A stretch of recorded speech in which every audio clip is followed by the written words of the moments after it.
Dallas Bishop T.D. Jake is finally speaking out about the rumors of him being seen at Diddy's parties, and he's allegedly suing everyone that has tried to expose him after Jay-Z and Beyoncé. T.D. Jakes is the third person to try and silence victims of Diddy's sexual abuse. What was T.D. Jakes doing at Diddy's parties, and what is his victim allegedly saying about him? Here we are.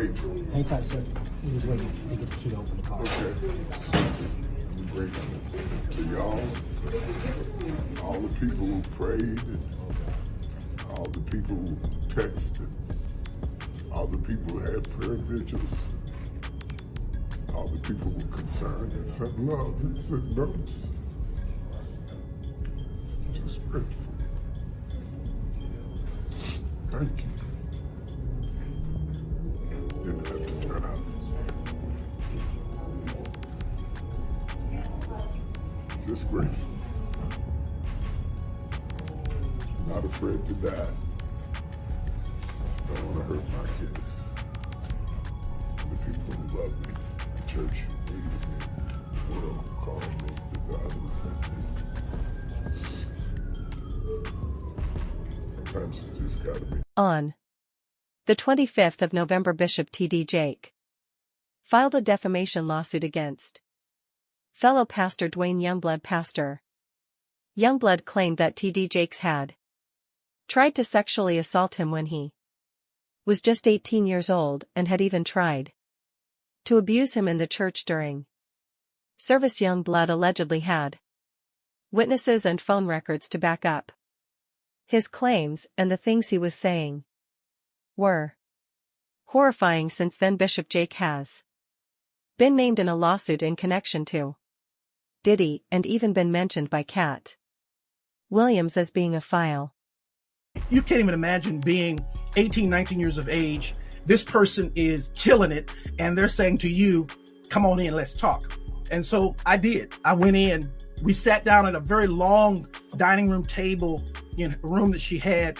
And for 2 hours, it was unbelievable. Pouring of heart, crying, him talking about my father. We talking about these scenarios. And I inwardly just knew I had finally found someone who could get it. Someone who understood. I'm sitting at this table, and for the first time talking to any man, I got tears coming down my face because somebody gets me. Somebody understood what I was going through. Well, after sitting there and having this long discourse with him, I finally look at my watch and I'm like, oh my goodness, I got to go. I got to get this car back to my mother. She's going to kill me. So I said to Bishop, I got to get up.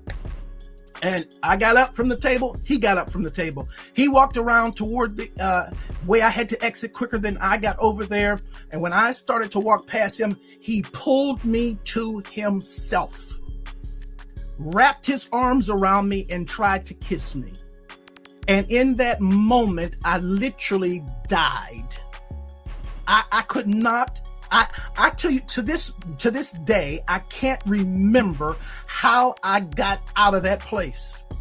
But I remember driving home with all kinds of crazy thoughts and what in the world am I going to do now? And I finally get home, get in the house, get in the bed. I'm going to try to go to sleep. And I get to sleep and get up in the morning. And in the morning, I step into our bathroom and my home phone rings. My mother answers the phone and she says to me, Wayne, it's Elder Jakes. And I get on that phone. And when I get on that telephone, I can hear water. He is sitting in a bathtub. And in that thing, he says to me, without any hesitation, there's 3 things I need you to do. The first one is, when I come to Pittsburgh, you're going to be the only person I sleep with. The second one is, you can't sleep with anybody else because I don't want to give my wife anything. And thirdly, I will take care of you the rest of your life. I can't to this day remember how I got off that phone, but I do know I made a decision that I wasn't going to the service that night. And eventually I told my mother, I'm not going to go to the service tonight. She says, no, no, no. You know, we got a rule in this house. If we go, you go. I never told her what he had done. I went to church, and the most humiliating thing imaginable happened that night at church. Bishop Jakes, getting up to preach, speaks into that microphone. I'm going to ask young minister Youngblood to read for me. And after all of that drama of the last 24 hours, I had to read before he preached. TD Jakes was first mentioned as an accomplice on Diddy and Lil Rod's lawsuit, where Lil Rod claimed that Diddy was allegedly using TD Jakes' religious influence to improve his image. Allegedly, TD Jake helped Diddy get access to new victims and was using his position as leader of the Potter's House to rehabilitate Diddy's image.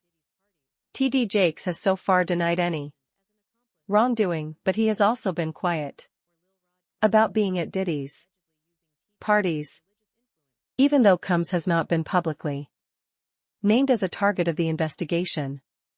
He says he's now prepared to fight to clear his name. Interestingly, however, there are several witnesses that claim to have seen TD Jakes at Diddy's all-white parties, and Freakoff's Gone Deal was one of these people, and allegedly he saw TD Jakes too and couldn't understand why a religious figure like him would be close to Diddy. Gone Deal had previously hinted about pastors being connected to Diddy and how these wolves are really dressed in sheep's clothing. So I want to get right into it, man. How you feel about these rumors surrounding, Diddy and TD Jakes? Man, what I think about it is this, when I grew up in the church, the sinners was not supposed to have the same atmosphere with the saints. You have to be able to separate the two.